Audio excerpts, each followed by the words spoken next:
আসসালামু আলাইকুম প্রবাসী ভাই বোনেরা, সবাই কেমন আছেন? আশা করি আল্লাহর রহমতে সবাই ভালো আছেন।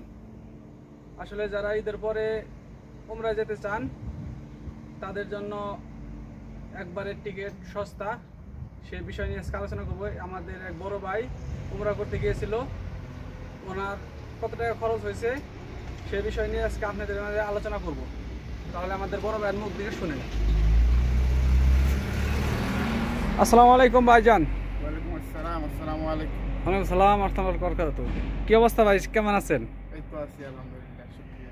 ভাই এই যে আপনি ঈদের পরে রোজার ঈদের পরে আপনি যে গেছেন, গেছে কালকে না? জি, গতকালকে গেছেন। যা হোক, গতকালকে আসছি উমরা করে। গতকালকে উমরা করে আসছেন। যা হোক, আপনার কত টাকা খরচ হয়েছে টোটালে?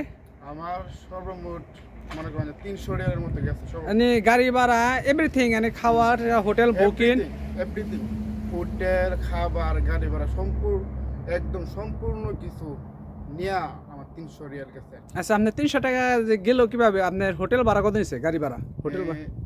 এখান থেকে রিয়াদ থেকে আপনি মক্কা, তারপর লগিয়া আপনার হোটেল, হ্যাঁ, এন্ড হোটেল এন্ড মক্কা বুঝছেন? মনে করেন মদিনায় যান নাই? না, গেছি মক্কা, যাওয়ার পর মদিনা গেছি। ফার্স্টে গেছেন এলো রিয়াদ থেকে, আপনি এলো মক্কা। মক্কা ওনে 1-3 ঘন্টা থাকছেন। 3 ঘন্টা থাকার পরে আপনি বাসে থেকে গেছেন মদিনায়, তাই না? তাই। তা আপনার খাবার খরচ কেমনি কি কত গেছে?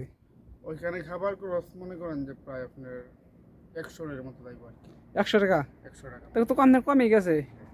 তাতে টোটালে আপনি 300 টাকার মতো খরচ হয়েছে উমরা করতে। উমরা করতে টোটাল 300 টাকা, তো অনেক কম হয়েছে।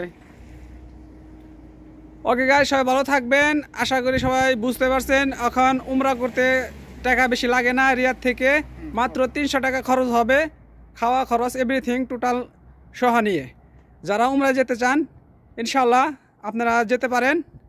ওকে গাইস, সবাই ভালো থাকবেন। আবার দেখা হবে ইনশাল্লাহ নেক্সট ভিডিওতে।